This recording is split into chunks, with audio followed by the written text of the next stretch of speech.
Hello বন্ধুরা, আসসালামু আলাইকুম। পাবনার আপা কিচেন অ্যান্ড ব্লগ থেকে আরও একটা রেসিপি নিয়ে হাজির হয়েছি।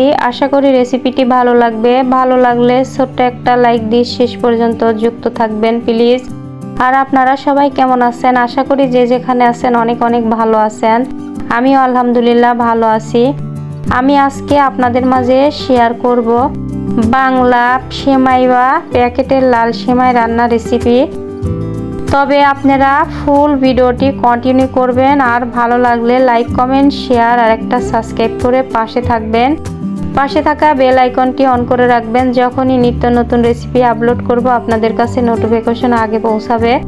তবে চলুন শুরু করা যাক। এখানে আমি 3 কেজির মতো দুধ নিয়েছি আর এই দুধটা কিন্তু জাল করতে করতে 2 কেজির মতো হয়ে গেছে। 2-3 ধরে আমি জাল করতেছি। এখানে আমি হাফ দুধ দিয়ে বাংলা সেমাই রান্না করব আর হাফ দুধ দিয়ে আমি লাচ্ছা সেমাই রান্না করব। এই জন্য আমি একবারেই জাল করে নিচ্ছি। এখানে আমি দিয়ে দিলাম দারচিনি, তেজপাতা, এলাচ দিয়ে দিলাম, কিছু লবঙ্গ দিয়ে দিলাম। একসাথে জাল করে রেখে দিয়ে 2 রকম সেমাই 2 দিন রান্না করছিলাম। পরিমাণ মতো লবণ দিয়ে দিলাম। এখন আমি সুন্দর করে মশলাগুলো দেওয়ার পরে বলক উঠে নেব। আর এখন আমি এখানে দিয়ে দেব শুধুমাত্র চিনি। সব কিছুই দেওয়া হয়েছে আগের থেকে জাল করা। এখন এই যে দেখতে পাচ্ছেন চিনি দিয়ে দিচ্ছি। আর চিনিটা আপনারা কম বেশি করে দিতে পারেন, তবে আমার মতো করে আমি দিয়েছি। আর এখন দেখতে পাচ্ছেন সুন্দর মতো বলক উঠে এসেছে। তবে এখানে আমি সেমাইটা হাফ দুধ দিয়ে রান্না করব আর হাফ দুধ রেখে দেব। এই যে হাফ দুধ দিয়ে আমি একদিন লাচ্ছা সেমাই রান্না করছিলাম আর হাফ দুধ দিয়ে আমি আজকে বাংলা সেমাই রান্না করে দেখাচ্ছি। দেখতে পাচ্ছেন দুধের কালারটা সুন্দর হয়ে রয়েছে, দইয়ের মতো কালার হয়েছে।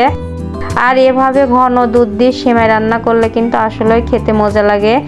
এখানে আমি বাংলা সেমাই নিয়েছি প্যাকেটের ভাজা সেমাই। এই সেমাইটা আমি 3 দিন রান্না করছিলাম আর বাদ বাকি রয়েছে বড় প্যাকেট আনছিল। আর অল্পটুকু রান্না করে আমি আপনাদের মাঝে শেয়ার করতেছি।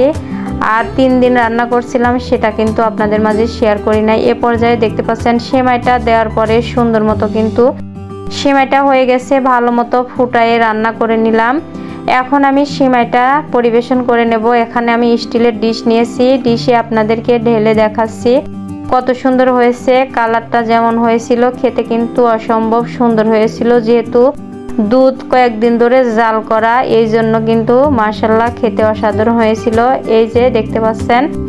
এখন আমি এখানে কিছু কিশমিশ দিয়ে সাজিয়ে নেব। আপনারা অন্য কিছু দিতে পারেন, তবে কিশমিশটাই আমি দেব। নর্মালভাবে সেমাইটা রান্না করতেছি। এই যে কিশমিশ দিয়ে সাজিয়ে নিচ্ছি। আর এই দুধটা কিন্তু বাবার বাড়ি থেকে আনা। আমার বাবার গাভী আছে, সেখান থেকে টাটকা দুধ এনে আমি 3 দিন ধরে জাল করে আমি সেমাইটা রান্না করলাম। এ পর্যায়ে দেখতে পাচ্ছেন কিশমিশ দিয়ে সুন্দর মতো সাজানো হয়ে গেছে। মাশাআল্লাহ অসাধারণ হয়েছে। আর আমি সাথে সাথে আপনাদের মাঝে দেখালাম। আপনারা ফ্রিজে রেখে কিছুক্ষণ পরেও দেখাতে পারেন। এই যে এখন আমি একটা চামচ দিয়ে নাড়াচাড়া করে দেখাচ্ছি কেমন হয়েছে। দেখতে পাচ্ছেন বেশি ঘনও না পাতলাও না, তবে এভাবেই বেশি ভালো লাগে। তবে আজকের মতো রেসিপিটা এখানেই শেষ করছি। অন্য কোনো দিন অন্য কোনো নতুন রেসিপি নিয়ে আপনাদের মাঝে দেখা হবে। ততক্ষণে সবাই ভালো থাকবেন, সুস্থ থাকবেন। আল্লাহ হাফেজ, আসসালামু আলাইকুম।